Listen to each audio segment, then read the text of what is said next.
Have you been doing the same work for a long time? Something that you've gotten pretty good at, or at least you believe you've gotten pretty good at it? Something that you've been able to feel like you can believe in that job? Something you showed up repeatedly, told yourself that your job matters, you matter because of it. Perhaps somewhere over the last few years, something shifted a little bit. Maybe you're still going into work, you're still doing the same job, you're still getting the same checks, but those feelings of importance and worth aren't coming from the job anymore. Maybe you started to realize you just don't have the same passion for the job anymore. Maybe you've come to realize you don't necessarily know who you are. You thought you did, but maybe you don't because your job just doesn't define you anymore. Here's the thing about working in any job for a long time, a job that you really give yourself fully to, a job that has some meaning, a job that helps define who you are at some point. It just doesn't become what you do, it explains you to the world. People ask you, what do you do when you meet them, right? I mean, that question, we've all gotten it. You meet someone at a party, at a school event, somewhere, maybe your kids' friends' parents, and that's the first question out of their mouth. And for most of my adult life, I had an answer that felt pretty solid. I felt pretty good about my answer. I felt like my answer defined me and showed people who I was. I think a lot of Gen X people probably know exactly what I'm talking about. We've been raised in a very specific way. You work hard, you don't complain, you figure things out.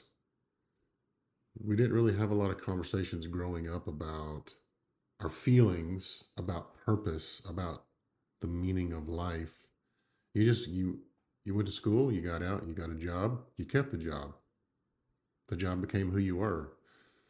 And honestly, for a long time, that has worked for me. It worked really well. The job gave me structure.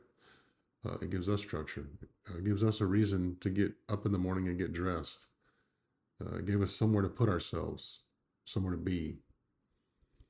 The problem is, and really, for the first time in my life, I'm seeing this now. I never really asked myself who I was underneath all of that. My shift didn't happen overnight. There was no dramatic moment, no single bad day, although I've had plenty of those. No single bad day that broke me. It was more like a sort of a slow leak, right? One day I noticed I wasn't as excited to go in. And then I started thinking about work on weekends in a negative way. And instead of my job feeling like freedom, it kind of felt strange, like something had quietly slipped away without me noticing until it was already gone. It was kind of gone. I'd spent so many years being someone who cared deeply about my work, and I still do care about my work, but lately, getting through the days and the weeks has just felt a little more like a chore than it ever did when I was younger. Um, the drive that I had at work used to feel very natural, and it was just who I was. I was proud to say that. But I have to work a lot harder now to find that. That's what no one says or no one tells you. When the passion goes, it doesn't just leave a gap in your calendar, it leaves a gap in your identity. The longer this goes on, the more I'm realizing something uncomfortable is I'm not really sure I know who I am if I'm not defined by my job. That's kind of deep. It's kind of deep. I want to name something that I think is specific to our generation. We grew up without a roadmap for this. Boomers had the pension and the gold watch. You work for 40 years, you retire, you're done. Flash forward, millennials grew up being told, follow your passion, love your job, and never work a day in your life, right? That has its own problems, but at least it puts identity somewhere other than the job title. Gen X, we got just work hard and it'll work out. We got practicality over passion. We got stoicism as a survival skill. And that stoicism served us well. It got us through recessions, layoffs, career pivots. We're arguably the most adaptable generation in the workforce. I believe that. But what that also means is that we never really developed the muscle for asking, what do I actually want? What actually matters to me beyond what I produce?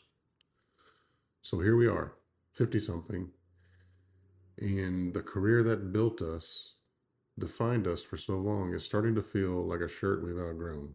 And instead of having the tools to figure out what comes next, a lot of us are just numb, pushing through, waiting for something to change without really knowing what we're actually waiting for. We didn't get a wound from one specific event. We got it from 1,000 small messages over decades. Messages that said, who you are doesn't matter as much as what you produce. We were raised in an environment that rewarded toughness, practicality, and output, but never gave us the tools for self reflection, for understanding our own identity outside of work. So when midlife hits and the career starts to feel hollow, we don't really have the inner resources to navigate that. And we're left wondering why we feel so lost. That's not really a personal failing. That's sort of a generational issue that we have. Here's what's made this even more complicated for me, and maybe some of you can relate to this. I have a son. He's young. He's not quite a teenager yet. And I came to fatherhood later in life, which means I'm watching him grow up with this very specific kind of awareness that I don't think younger parents always have. I know I know how fast this goes.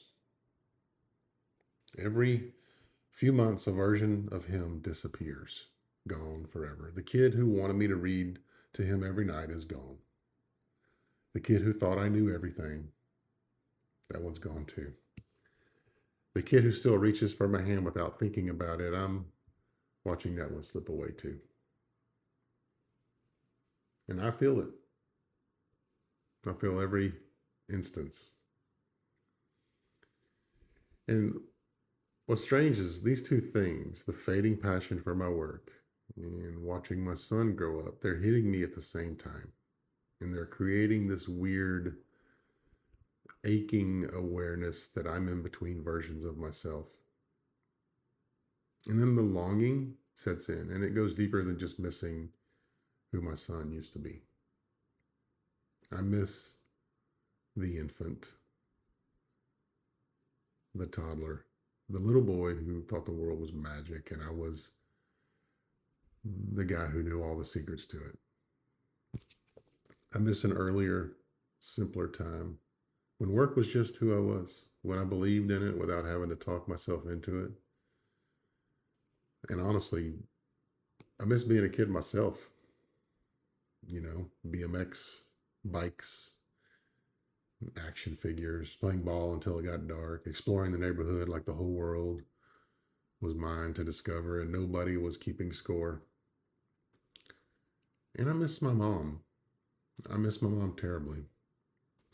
There are moments, um, quite a few moments, where I'd give anything to walk back through the front door of my childhood home after having been out all day with my friends and just feel her hug me, be able to sit down at a dinner table of a meal that she just prepared and just talk about nothing important, just about our day, our lives.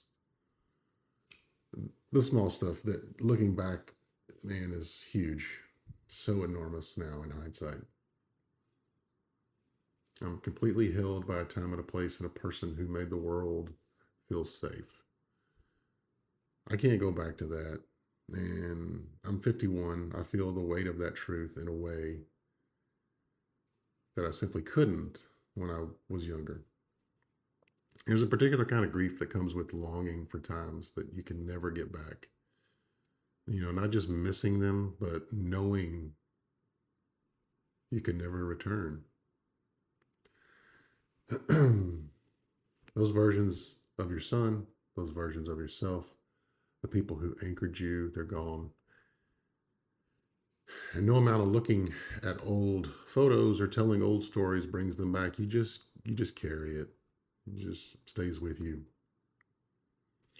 What's making things harder for me is that I'm longing for the past at the exact same moment I'm uncertain about the future, because I somehow find myself in a place where I genuinely don't know who I am anymore. My purpose, something I never really had to think about, is suddenly hard to pin down.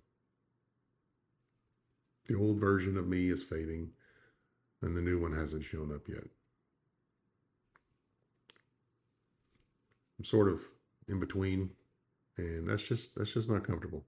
I do feel like I understand generally what my purpose is. I'm incredibly fulfilled as a husband and father, and my family fills my cup. But uh, this this conversation really revolves around my career and my personal identity.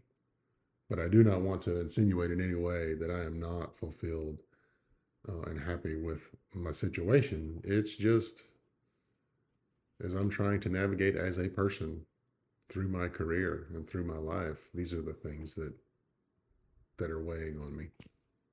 Look, I'm not going to stand here and tell you that I've got all this figured out either. I haven't. I still go to work every day. I still don't know exactly what the next chapter looks like, although maybe I'm working a little bit more these days on figuring that out. I have started asking a different question. Instead of who I am, if I'm not my job, I've started asking, who was I before the job told me who I was? Because the job didn't create me, it just gave me somewhere to put a lot of energy and drive and caring that was already there. And maybe I'm still working on this. Maybe those things don't disappear when the job stops mattering. Maybe they just need somewhere new to land. Look, this channel is part of that, honestly. So is being more present with my son. So is finally asking questions I spent 30 years being too busy to ask. Like I've said before, I don't think midlife is a crisis. I think it's a reckoning with who we've been, who we're becoming, and whether those two people actually have anything to do with one another. And I think Gen X as a generation is long overdue for that conversation. So I want to ask you something, and I actually want you to answer in the comments down below. Did your job become who you are? And if you've lost it, or you've left it, or you just stopped feeling it the way you used to, who did you become on the other side of that? I think a lot of us are in this gap right now, and I don't think we should be in it alone. If this video has hit home, share it with someone who needs to hear it. Subscribe if you're new here. If you're watching this video, you're probably new here. And I'll see you in the next one. Have a good one.